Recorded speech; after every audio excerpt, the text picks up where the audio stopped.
नमस्कार, मैं हिमांशी अरोड़ा। स्वागत है आप सभी का जस्ट इंडिया में। चले रुक करते हैं आज की खास खबरों की ओर। खबरों के प्रायोजक हैं आरोग्य मास्क लगाएं, कोरोना से सुरक्षित रहें। Kamal Chalk Industries, a trusted school of chalk, manufacturers and suppliers of chalk, color chalk, duster, mask, sanitizer, etc. Asian colour coated Ispat Limited, आपका विश्वास हमारी पहचान। Medifir International, taken a step to keep you safe from corona virus. रंज care showroom in Rohtak and Bahadurgarh. Showroom पर आएं, test drive लें और गाड़ी बुक कराएं। बुलेटिन की शुरुआत करेंगे इस वक्त की बड़ी खबर के साथ। निर्दलीय विधायक सोमवीर सांगवान का एसवाईएल पर बड़ा बयान। किसान आंदोलन में एसवाईएल मुद्दे पर सरकार को घेरते हुए सोमवीर सांगवान ने कहा, 4 दिन से सरकार एसवाईएल के मुद्दे को बीच में लेकर आई है। एसवाईएल का जिक्र कर ध्यान भटकाना चाहती है सरकार।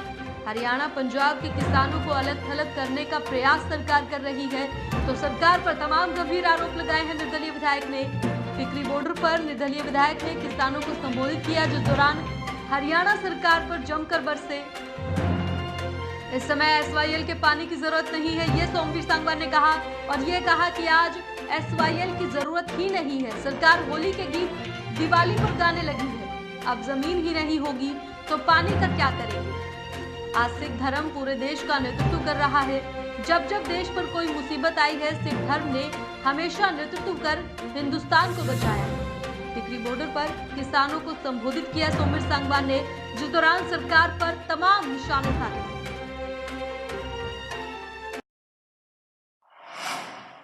केंद्र सरकार के नए कृषि कानूनों के विरोध में पिछले 20 दिन से दिल्ली की सीमाओं पर धरने पर बैठे किसानों को हटाने के लिए लॉ स्टूडेंट द्वारा दायर की गई याचिका पर बुधवार को सुप्रीम कोर्ट में सुनवाई की गई। कोर्ट ने कहा कि आंदोलन कर रहे किसान संगठनों का पक्ष सुना जाएगा। साथ ही कोर्ट ने सरकार से इस बारे में सवाल किया कि अब तक मामले में समझौता क्यों नहीं हुआ। इसके अलावा कोर्ट की ओर से किसान संगठनों को नोटिस जारी किया गया है। कोर्ट ने इस मुद्दे के जल्द समाधान पर जोर देते हुए कहा कि सरकार और किसानों के प्रतिनिधियों की एक कमेटी बनाई जाए ताकि आपसी सहमति से मुद्दों को सुलझाया जा सके। कृषि कानूनों के विरोध में सिंघू बॉर्डर पर चल रहा किसानों का आंदोलन बुधवार को 21वें दिन में प्रवेश कर गया। दिल्ली से सटे हरियाणा के सिंघू और टिकरी बॉर्डर के साथ दिल्ली यूपी गेट पर हजारों किसान धरना प्रदर्शन कर रहे हैं। इस बीच सिंघू बॉर्डर किसानों ने अब आक्रामक रूप भी अख्तियार कर लिया है और पुलिस की ओर से सड़क पर लगाए गए सीमेंट के बैरिकेड्स को हटाकर उसकी जगह पर कई ट्रैक्टरों को भी खड़ा कर दिया है। इससे पूर्व सिंघू बॉर्डर पर दिल्ली की तरफ धरना दे रहे किसानों ने सोमवार को न केवल मंच बनाया, बल्कि ठंड और बारिश से बचने के लिए उसके ऊपर शामियाना भी तान दिया।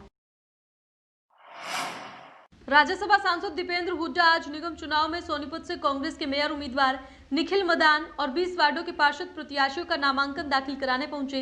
इस दौरान उन्होंने पार्टी कार्यालय पर सभी प्रत्याशियों के साथ बैठक भी की और आज से चुनाव प्रचार की शुरुआत की। इस दौरान इनेलो के अनेकों लोगों ने पार्टी छोड़कर भूपेंद्र सिंह हुड्डा के नेतृत्व में आस्था व्यक्त करते हुए कांग्रेस पार्टी का दामन थामा। सांसद दीपेंद्र हुड्डा ने सभी का कांग्रेस पार्टी में शामिल होने पर स्वागत किया और मिलकर चुनाव में जीत के लिए लग जाने को कहा। इसके बाद पत्रकार वार्ता को संबोधित करते हुए राज्यसभा सांसद दीपेंद्र हुड्डा ने कहा कि बड़ौदा उपचुनाव से प्रदेश में बदलाव का जो संदेश गया, उसके बाद अब निगम चुनाव के नतीजे सरकार के लिए बड़ा झटका साबित होंगे।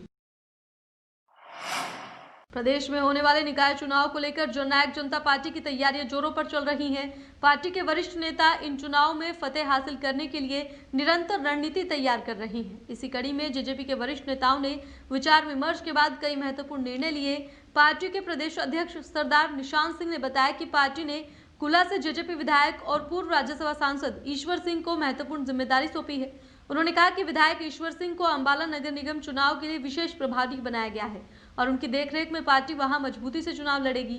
निशांत सिंह ने कहा कि इसके अलावा पार्टी ने थारूहेड़ा नगर पालिका में पार्टी की राष्ट्रीय सचिव और पूर्व सीपीएस अनीता यादव, वहीं रेवाड़ी से पूर्व जिला प्रधान राव रमेश पालरी को विशेष जिम्मेदारी सौंपी है, जो कि इस चुनाव में अपनी विशेष भूमिका निभाएंगे। करनाल के गांव गगसीना में जमीनी विवाद में सुबह ही खूनी संघर्ष देखने को मिला। जमकर गोलियां चली और तेजधार हथियार भी चले, जिसमें 4 लोगों की मौत हो गई, जबकि आधा दर्जन गंभीर रूप से घायल हो गए। एक की हालत गंभीर बताई जा रही है। घायलों को घरौंडा सीएचसी ले जाया गया, तो वहीं मृतकों के शव कब्जे में लेकर पोस्टमार्टम के लिए मोर्चरी हाउस भेजे गए। घटना के बाद गांव और आसपास के क्षेत्र में सनसनी फैल गई, तो वहीं ग्रामीण दहशत में है। पूरा माहौल तनावपूर्ण बना हुआ है। सूचना मिलते ही भारी पुलिस बल गांव में पहुंचा और स्थिति पर काबू पाया। बताया जा रहा है कि दो पक्षों में 3 एकड़ जमीन को लेकर कई वर्षों से विवाद चला हुआ था। इसी के चलते कोर्ट में भी मामला गया हुआ है। दोनों पक्ष जमीन की निशानदेही को लेकर कई दिनों से तनातनी में थे। बुधवार सुबह करीब 9 बजे इसी तनातनी के चलते दोनों पक्ष आमने सामने आ गए और जमकर तेजधार हथियार चले। इसी बीच गोलियां भी चली। घायलों को सीएचसी घरोंडा ले जाया गया तो वहीं सभी मृतकों के शव पोस्टमार्टम के लिए भिजवाए गए। हरियाणा में पब्लिसिटी विभाग के चेयरमैन रॉकी मित्तल को हटाने के बाद अब उनका लिखा हुआ पत्र मीडिया में आ गया है। ये पत्र 8 दिसंबर को लिखा हुआ है, जिसमें पब्लिसिटी के लिए खर्च किए गए 1500 करोड़ रुपए का ब्यौरा मांगा गया है। माना जा रहा है कि इस लेटर के बाद रॉकी मित्तल पर यह एक्शन लिया गया है। आपको बता दें कि कल हरियाणा सरकार ने रॉकी मित्तल को पब्लिसिटी विभाग के चेयरमैन पद से तुरंत प्रभाव से हटाने का आदेश जारी किया था। रॉकी मित्तल प्रधानमंत्री नरेंद्र मोदी पर गाना लिखकर सुर्खियों में आए थे। इस गाने में उन्होंने राहुल गांधी पर कटाक्ष किया था, जिसके बाद वो काफी सुर्खियों में आए। हरियाणा सरकार ने रॉकी मित्तल को इससे पहले एक सुधार कार्यक्रम की जिम्मेदारी सौंपी थी, लेकिन इस कार्यक्रम के दौरान रॉकी मित्तल की महिला प्रिंसिपल और अन्य कुछ जगहों पर बहस हुई थी, जिसके बाद उन्हें पब्लिसिटी विभाग का चेयरमैन नियुक्त किया गया था। फरीदाबाद सिविल हॉस्पिटल, जिसे बादशाह खान यानी कि बीके अस्पताल के नाम से जाना जाता था, उसका नाम बदलकर आधिकारिक तौर पर अटल बिहारी वाजपेयी अस्पताल कर दिया गया है। इस संदर्भ में डीजी हेल्थ सर्विसेज हरियाणा का पत्र भी सार्वजनिक कर दिया गया है, जिसमें अस्पताल का नाम बदलने के आदेश दिए गए थे। ये पत्र 3 दिसंबर को जारी किया गया था, जिसे फरीदाबाद पहुंचने में कई दिन लग गए। जानकारी के लिए बता दें कि अटल बिहारी वाजपेयी पूर्व प्रधानमंत्री थे और उन्हें भारत रत्न से भी नवाजा गया था। वो बीजेपी के शीर्ष नेता माने जाते थे। उनका निधन 16 अगस्त 2018 को हुआ था। उपायुक्त कैप्टन मनोज कुमार ने बताया कि अंतर्राष्ट्रीय गीता महोत्सव 17 से 25 दिसंबर तक कुरुक्षेत्र में मनाया जाएगा। कोविड-19 को मद्देनजर रखते हुए इस वर्ष गीता पर आधारित ऑनलाइन सेमिनार और गोष्ठियां ही आयोजित की जाएंगी। कुरुक्षेत्र से ही तीर्थ स्थलों पर आरती, ग्लोबल चैंटिंग, अन्य कार्यक्रमों का सीधा प्रसारण किया जाएगा। उपायुक्त कैप्टन मनोज कुमार ने बताया कि अंतर्राष्ट्रीय गीता महोत्सव पर मुख्य कार्यक्रम कुरुक्षेत्र ब्रह्म सरोवर पर आयोजित किए जाएंगे। सभी कार्यक्रम वेबिनार से आयोजित किए जाएंगे और कुरुक्षेत्र विश्वविद्यालय में आयोजित होंगे। उन्होंने बताया कि गीता पाठ 21 से 26 दिसंबर तक ज्योतिषर में आयोजित किया जाएगा। 24 दिसंबर को कुरुक्षेत्र विश्वविद्यालय में स्तंभ सेमिनार आयोजित होगा और 25 दिसंबर को गीता ग्लोबल चैंटिंग ऑनलाइन आयोजित की जाएगी और ब्रह्म सरोवर पर दीपदान का आयोजन पुरुषोत्तमपुरा बाग में आयोजित किया जाएगा। मध्य प्रदेश के हरदा जिले से शादी का अनोखा मामला सामने आया है, जहां पर एक लड़का और लड़की ने एक साल में 3 बार शादी की है।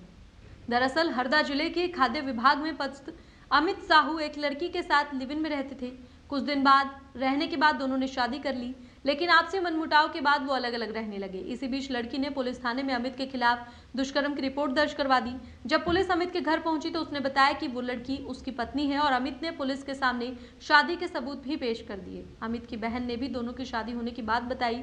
अमित की तरफ से बताए गए प्रूफ के बाद जब पुलिस ने मामले की जाँच की तो दोनों सच में पति पत्नी निकले। पुलिस ने मामले को गंभीरता से लेते हुए दोनों को समझाया और उन्हें साथ रहने के लिए मनाया। दोनों की शादी कराई। पुलिस के सामने ही दोनों ने एक दूसरे को वरमाला पहनाकर तीसरी बार शादी की और एक साथ रहने की कसम खाई। खबरों के प्रायोजक थे कमल चौक industries, a trusted school of chalk, manufacturers and suppliers of chalk, color chalk, slate pencil, duster, dustless chalk, housekeeping material, mask, sanitizer, hand wash. Office number 201, first floor, town centre mall, D park, model town, Rohtak. Corona महामारी से लड़ने के लिए आरोग्य mask लाया है आपके लिए सबसे आधुनिक मास्क। इसके साथ ही आपको मिलेगी आधुनिक पीपीई किट, वो भी बहुत ही सस्ते रेट पर। contact@arogyamask.com पर जाएं और हमसे संपर्क करें या फिर www.arogyamask.com से जुड़ें। इसके साथ ही आप हमें कॉल कर सकते हैं। हमारा पता है Anand International, plot number 181, Panipat, Haryana. Be Fast Fit, India's fastest growing fitness chain, now at Rohtak D Park.